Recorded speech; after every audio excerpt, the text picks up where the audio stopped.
Hello there, welcome back. This is the last video of the week. And I hope you've suffered through this week with my cold as I talk. I hope it's not been too distracting. I'm talking with a sore neck, a cold, and I've got a horrible headache because of the cold. But I want to get these done. I want to do some good videos because doing stuff helps you move forward. Right, so I'm going to do a silly video this time. This is a bit of the Alien series. I just didn't want to do another serious film because I've done like Animal Factory, City of Hope, 2 Bresson movies, Film Worker. These are serious things, plus filmed emotional movies and directors' careers. I want to do something silly. So the Alien series is the definition of silly. Like, I've done the Predator series a while ago, and the Predator series is almost like a drunk homeless monster type of movies where they're just B movies. They don't make any sense half the time, but they're very lovable. The Alien series is like the, you know, the snobby, snooty, I'm better than all of you type of monster. It's the classic monster of the 80s and 70s and 80s. It's the one that's better than everybody. It's got a good twisty character. It's got the chest buster. It's got the beautiful H.R. Geiger designs. And yeah, it's only like one movie ahead of the Predator series in good movie stakes. And honestly, when it comes to the sequels, wouldn't you rather watch Predator 2 than any of the Alien sequels after Aliens? Really? You would probably watch Predator 2 first, wouldn't you? Ultimately. So, the Alien series. And because the Alien series is so snooty, I'm going to cover the Alien vs Predator movies in these as well. Because, why not? Right, so the first Alien movie is... the first 2 are viewed as masterpieces. They're great sci-fi horror movies. And they are. They're good fun. I actually like Aliens better. Because Alien has a great idea. It's a terrific setup. But it's great visuals. But it has a few flaws that are unacknowledged. Like, the script's okay. The script, the way it's set up is wonderful. The Dan O'Bannon stuff of the setup is wonderful. Like, they go to the planet, they go down, they get infected, then the chest buster. All that stuff's wonderful. The Walter Hill stuff that he added, like the conspiracy stuff, some of that's good actually. I mean, there's a lot of controversy between the Walter Hill stuff and Dan O'Bannon stuff. I think the honest answer is Dan O'Bannon wrote probably a weird as hell script. It was probably very odd, and Walter Hill probably came in and straightened it out a little bit for a mainstream movie. And he added stuff that was good, like Ash, and he added stuff that was not so good. Like, some of the conspiracy stuff seems tedious. It's like, it can be done in half the time, really. A lot of it goes on too long in a way that's not interesting. But the bane of the idea is there. It's a good idea. It's just like it's stretched as if they don't have enough faith in the monster. So that's my kind of take on that. It's good and bad. See, I like both Dan O'Bannon and Walter Hill. Really. I like both of them, so I'm not really taking sides of one another as a genius. They're both flawed. Both have good stuff and bad stuff. I'm pretty sure that Dan O'Bannon's original script had a lot of terrible stuff in it. I'm pretty sure Walter Hill got rid of bits that were terrible. But I also know he added stuff that was not good either. But it's a functional good script. It's just not a great script.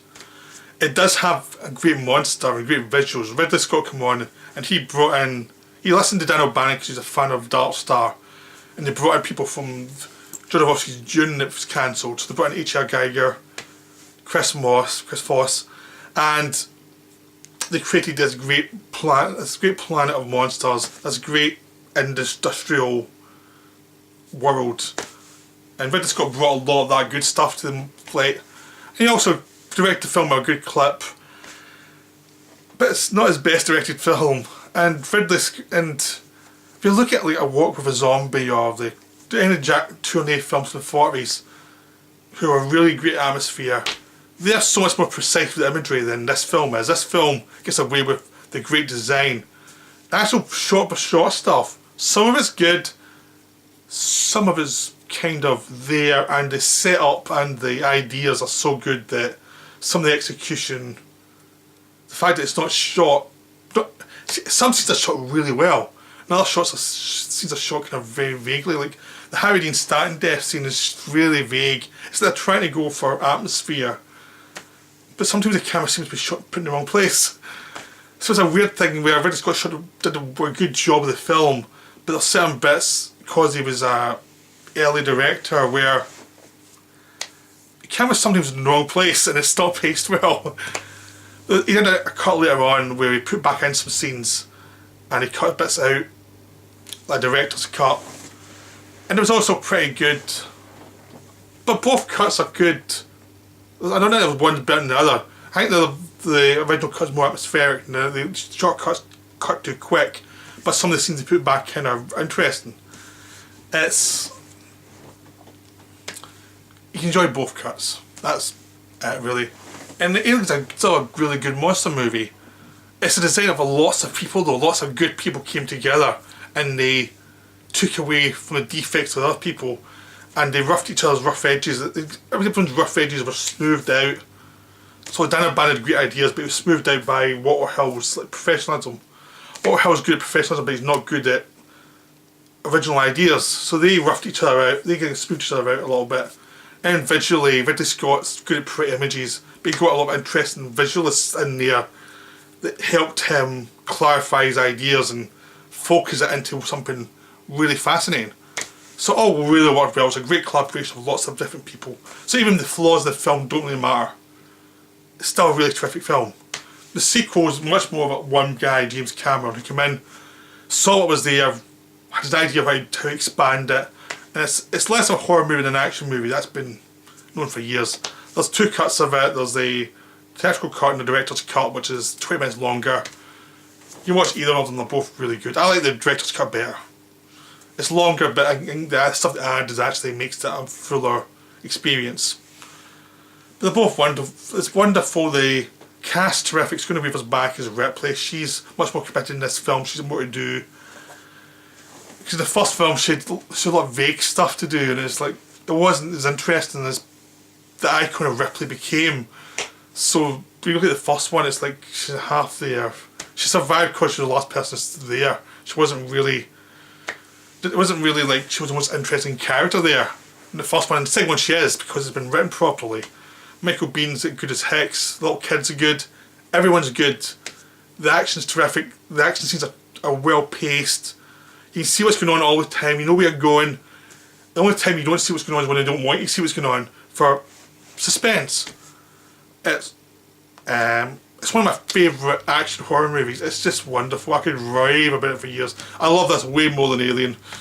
Like, I'm biased on the Aliens count front in this one. I just really like Aliens. It's just, to me, it's a much better film. It's much more interesting.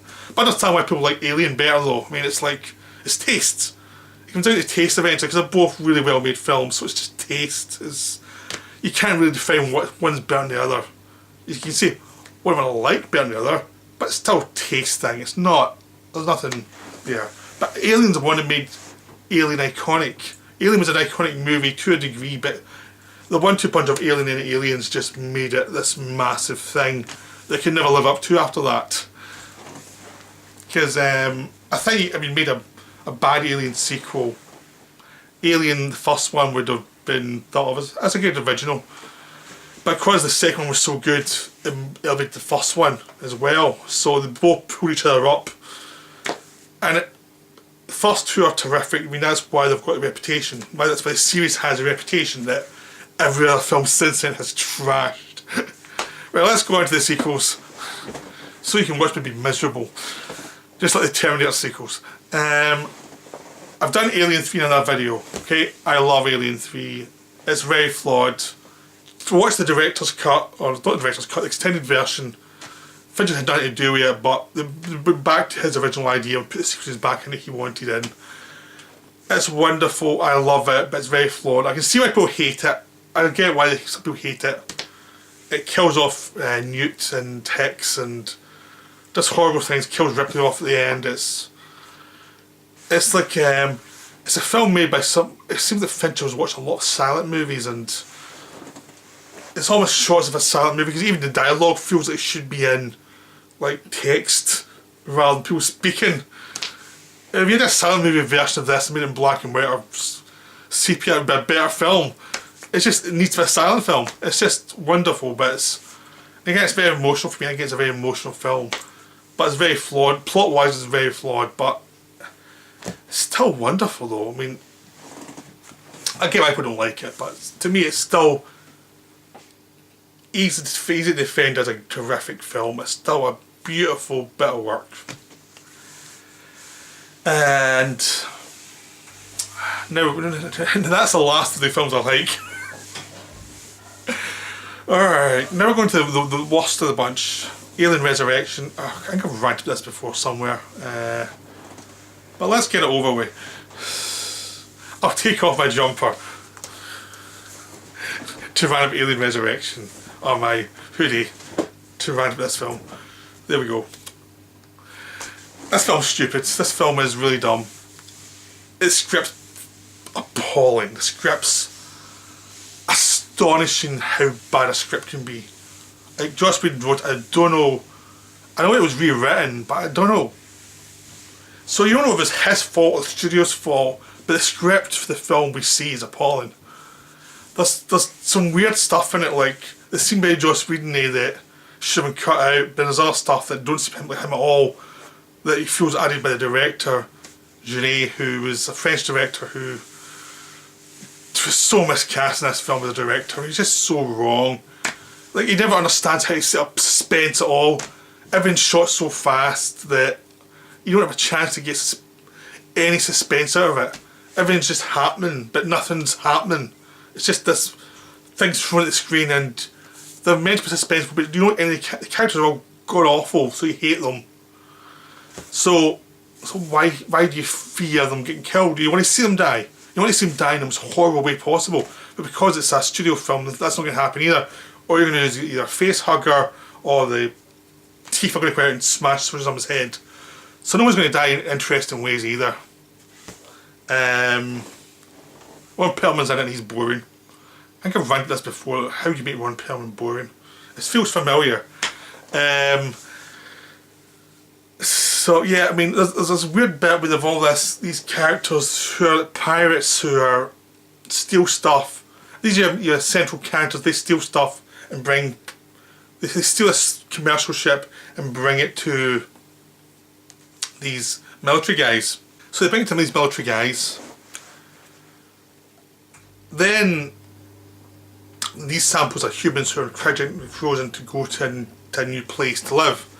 So they steal these people and bring them to these military guys. So these are meant to be your heroes. And they're very scumbags. That doesn't make sense. So the whole movie you hate these people. The only person I liked that whole crew, right, was Michael Wincott, who died halfway through. He's the first guy you get it. He's like the Charles Dance of the movie or the John Hurt of the movie. He's the first one who gets it and he's like the only person who's likeable. And he's playing a scumbag but he's just enjoying himself, so it's just because the actor's fun. And after that, there's no one you like in the movie, or no one I liked in the movie. Everyone else you want to see die horribly. So Winona Ryder plays a robot, who you're not meant to know is a robot, but she plays it so robotically that you know she's a robot. So it's like, and that character's awful. It's just written so badly. It's going to weave us back as a cloned Ripley, whose clone is mixed with alien blood as well, because there's a blood sample. Somehow it's taken from Alien 3, but it's mixed with alien blood. So they're trying to clone her to get the alien out of her blood. So she's part alien, part human, and that should be a good idea if it was done in any interesting way, but it's not. There's also this idea that her memories are stored in her blood, which scientifically doesn't make sense. All blood stores is the makeup of your body. It doesn't store memories. Memories are there and are created by a person. So there's no way you're going to remember. If someone get cloned, it's very unlikely you're going to remember, the clone's going to remember anything that you remember. It's just going to have your initial base that will then go in its own direction. It's not going to be you're not going to be able to say, "I remember this" to a clone. They won't remember because it's your memory. So somehow she remembers a lot of stuff from the first 3 films, even though it doesn't make sense she does. So she's a super clone. She's a total horrible character that betrays the Ripley from the first few movies, and it's not very interesting. She starts psychopathic and then turns nicer later on, apparently for reasons that are never really explained. There's a scene where she goes through this factory of all these other failed clones that with a good director could have been fascinating. Instead it's there for about 2 minutes and then it's gone.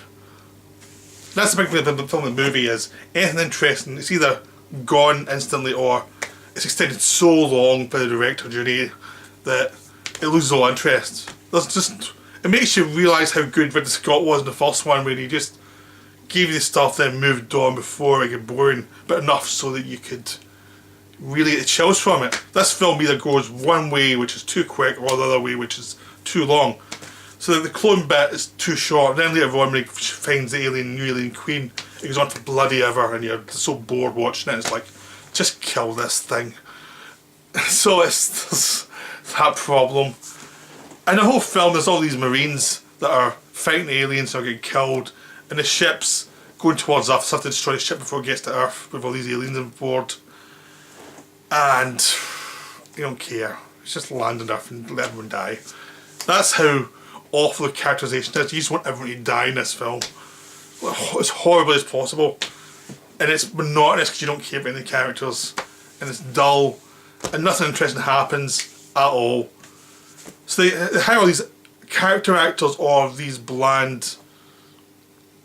They hire Brad Dourif and Ron Perlman to try and be eccentric. And the guy from Judy's other films, this French guy. And they're trying, but there's nothing there for them to actually work with. They're just trying to be eccentric for the sake of being eccentric, but there's nothing there. Or you get these bland marine guys or mercenaries who are pretty boys who can't act. So you don't like anybody. So the whole film is just dull. In the end, this mix of human and alien queen, clone, new aliens race, so it's a mix of human and alien. It's just dull. It just looks like they're taking the mickey out of people who are handicapped, because it's just a handicapped creature, and it just looks, you just feel as if, are they saying that any human being who's handicapped is a monster? That's what it feels like. You just feel like, I don't feel comfortable with this. This just feels like it's pretty morally despicable. That's the movie. It's just the monster is someone who looks handicapped. It's like, how did this pass the studio? Why didn't no one say, that's a problem? So eventually it ends, and some people are left alive and the rest of people die, and yeah, please don't ever make another Alien movie. Ever. Please, just stop. I'm ignoring this one. Alien 3 was the end of Ripley. That's my attitude. I've got in the box set now. But it's just quite a complete box set. It's just horrible. It's just a horrible movie. Oh god, it's horrible. You see just how lifeless I feel talking about it. And then we thought it couldn't get worse. It could get so much worse. Actually, it'd get better by hitting the low so much. But it gets worse in the sense that you're hoping there's going to be one, they're going to do more movies, they're going to bring it back up a bit and say, oh, well, that's a disaster, let's never do that again. But it gets worse by feeling, plodding, like one mistake after another. The same way Terminator movies get worse. Didn't get worse after 3, you just felt worse because you were going through the same emotions again. So it get worse than made more movies. Never get worse in quality because you couldn't really go worse than that one. So you have 2 Alien vs Predator movies where the aliens become the supporting characters for the Predators. Yeah, the Predators, who I started off by saying are the drunk, homeless monsters of the Monsterverse, are now the heroes of an Alien movie. They're making the aliens subservient to the Predators. You know, yeah. Can no one see the problem? So you first see Paul Thomas Anderson, not Paul Thomas Anderson, that's Paul Anderson with some initials in between it. I don't believe I said that, but I'm keeping it in because it's so embarrassing. This is dire. Alien vs Predator's dire. it creates this backstory that doesn't make sense to the rest of the movies. Where the aliens were visiting Earth through our entire history, and the Predators used them as testing machines that they bring to Earth, even though Earth's a highly populated area, so if these aliens get out, lots of people will die. And even though Predators are based in the warm climates, they go to Antarctica. Yeah. So all those mine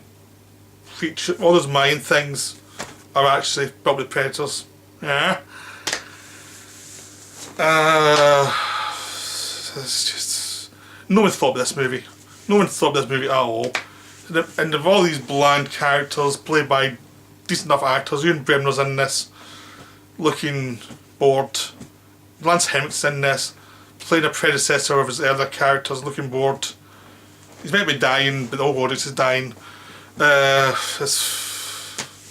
So there's all that stuff going on, and yeah, and the Predators, who in the first movie came to hunt humans because humans were a good species to hunt, are now hunting aliens who are much more sophisticated than humans. So why did they hunt humans if they were hunting aliens? Which makes no sense of the Predator logic either. Things happen, shit happens. The Predators find themselves and basically can't be killed, use humans as a pause for the aliens to grow out of from these alien eggs, and they get taken over and get defeated easily. So one final Predator has to survive with one of the humans to try and fight the aliens off and kill them all.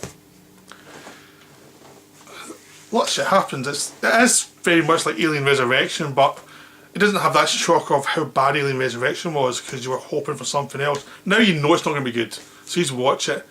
And because it's so brain dead, it's kind of enjoyable how brain dead it is, and watching these slow motion aliens float and watching the Predator do stuff and try to work out what's going on because it's shot so badly you can't tell what's going on half the time.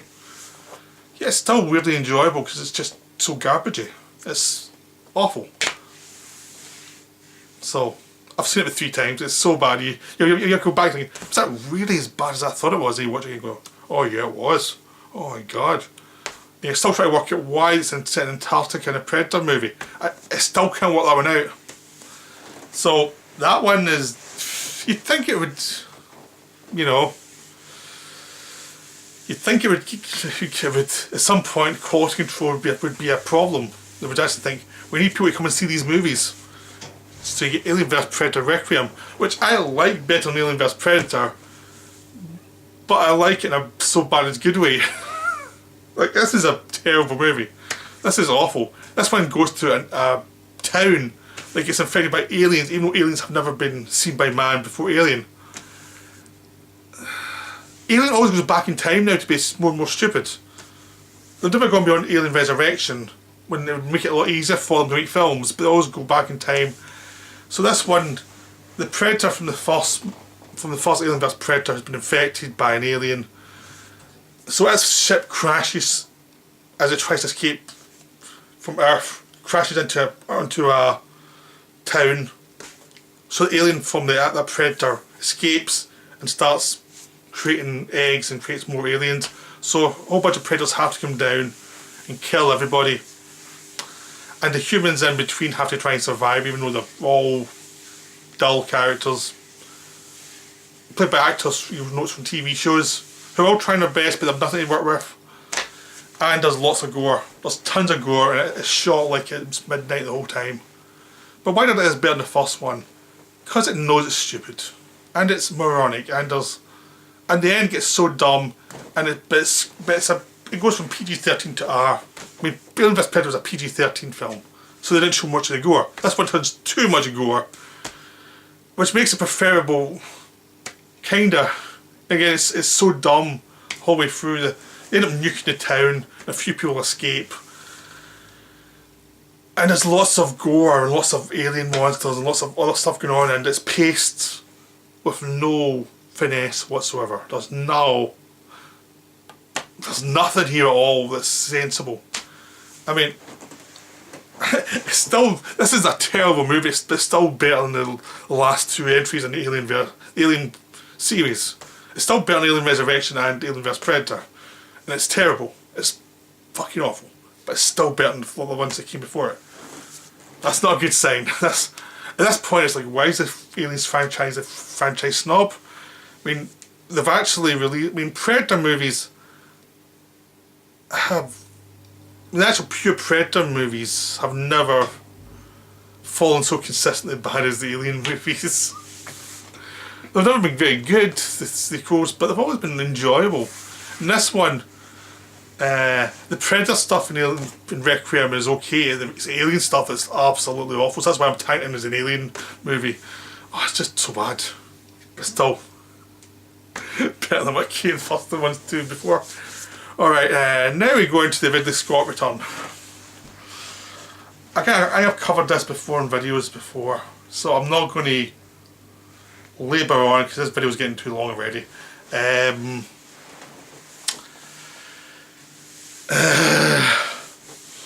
Well, how do we start with Prometheus? It's an alien movie, it's ashamed of being an alien movie. So the snobby alien movie is now ashamed of itself because of its excesses in previous years. It's now ashamed to be an alien movie, but it has to be alien movie sequences in it, and it has lots of stupid stuff going on with this goo that turns people into monsters and yeah, I'm losing the plot of this one. I survived Terminator, but these alien movies are killing me. They really are, they're really killing me. Prometheus is just boring. It's just as boring. I enjoy it as a dumb sci-fi movie. It's really pretty. Ridley Scott does it really pretty, but he can't write for shit. And he's the person overseeing the writing of these films now. And they don't have Dan O'Bannon's weirdness. They don't have Walter Hill's professionalism. They just have these meandering stories that take people to planets like the first one did. They land on this planet, there's alien involved, they all act really stupidly, things happen, there's a weird pretentious Guy Pearce character in it, there's an old man trying to live forever. This film takes the great imagery of the first one with this old ancient space being and turns them into giant humans. It could have been anything, but turn them into giant humans. The least original plot ever devised. This film outdoes Star Wars for using prequels to make you hate what came before. I don't really hate the Star Wars prequels, but this one I really get mad watching. Oh my god, it just takes away everything that's imaginative and replaces it with dull face hugger scenes. Even though it hates being an alien movie, it has to have face hugger scenes, so it hates itself. So it never really wants to be an alien movie, but it's supposed to be. But it's self-hatred and it makes everything boring. There's lots of sequences of things happening, CGI flying around, CGI ships falling, but they have nothing to do with an alien or suspense or atmosphere. So Ridley Scott throws away anything he's good at, which is atmosphere, for these CGI catastrophes that he's not good at. And he rushes through sequences that would be atmospheric to get to the action scenes that aren't interesting. And have all these weird characters that are boring. My headache's getting worse. My headache's getting really getting bad while I was talking about this one. I even thinking about it. Oh my god, it's so boring. It's so bad. Again, it's sort of like the Alien Resurrection problem of it's stupid. And you don't like any of the characters and you want them all to die. And hopefully they'll all die horribly. So I'm going to Alien Covenant now, which is a sequel to Prometheus. Now it has to have alien in the title because Prometheus annoyed everybody, so they'll try to say, we're going to have an alien movie this time. We're made Ridley Scott have an alien movie. And he still doesn't want to do it. And it's still really pretty. Again, these two movies are great to look at for prettiness. But again, Ridley Scott's still in charge of the script, which means he just shoves the alien sequence into certain bits of the script to satisfy the audience. But it doesn't satisfy them because you haven't given them any space. So Alien Covenant has the last 30 minutes full of aliens. Until then you don't see any, you get all these weird spores and things, they're all very interesting. And that's the best bit of the film. I like this a lot more than I like Prometheus. Prometheus is really dull, but this one I like a lot more. I mean, this is as a step up. It's going in the right direction now. The sequences of people being stupid that are still enjoyable. Danny McBride's in it, he's fun. A lot of the Bradley Cooper's in it, playing a really dumb character, but at least he's fun. Catherine Watson's in it, playing at least a decent, smart character. She's not that smart, but she's, for a Ridley Scott movie, when you control an alien, he's pretty smart. I see better actors in this one. Michael Fassbender's back from the last movie, he's more to do this one. He's playing the psycho guy from the first Prometheus movie, plus a nicer version of that character. There's still stupid things going on with him, but at least he's interesting. You see his character in the last one building these aliens. Yeah, he builds the aliens.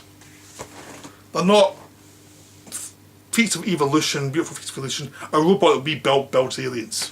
So it takes away everything from the alien now. Anything that was good is now completely gone from the Alien series. All the mystery's gone completely and delivered in the dullest way possible. But a lot of the other stuff's fun to watch, but and there's this, you go to the planet of the engineers of who engineered human beings. So you're going to the planet of the gods, which is this Dynamite idea from the 70s when everyone was on drugs. Now they're taking it serious in an alien movie. But it's a pretty enjoyable to watch. I mean, I like this movie because it's pretty enjoyable to watch. It's not because it's in any way smart. It's just more fun. So there's all these weird interesting things. Then the alien starts killing people and they're all dummies and they all die horribly. But at least the sequences for a bit in the alien planet are done interestingly. When they go back to the ship and an alien sneaks aboard and starts killing people, you just think, oh Christ, not again. And there's a whole 10-minute sequence where they get rid of the alien so much faster than they did in the original movie, which takes away any of the suspense from the alien or any intelligence. There's a twist ending that shows that Michael Fassbender's character was ahead of everybody. And oh god, it's just dull. It's so dumb. But it's still an improvement over the last, I don't know, 4 movies. It's enjoyable, Holcomb. So that's the Snobby Alien series. I hope you enjoyed this, because I've gone mad trying to talk about it. I've just gone completely bananas trying to talk about this. This has just destroyed me completely trying to describe these movies. I thought Terminator 5 did me in, but the last 2 Ridley Scott aliens really did me in. I hope you enjoyed that. I thought this was a light one, but this one actually felt more depressing than any of the depressing Bresson movies. Well, those Bresson movies had soul to them, this has nothing. Well, I hope you enjoyed it. I'll be back next week with nice depressing movies rather than depressing franchise movies. I hope you enjoyed that. I'll see you next time with more depressing movies.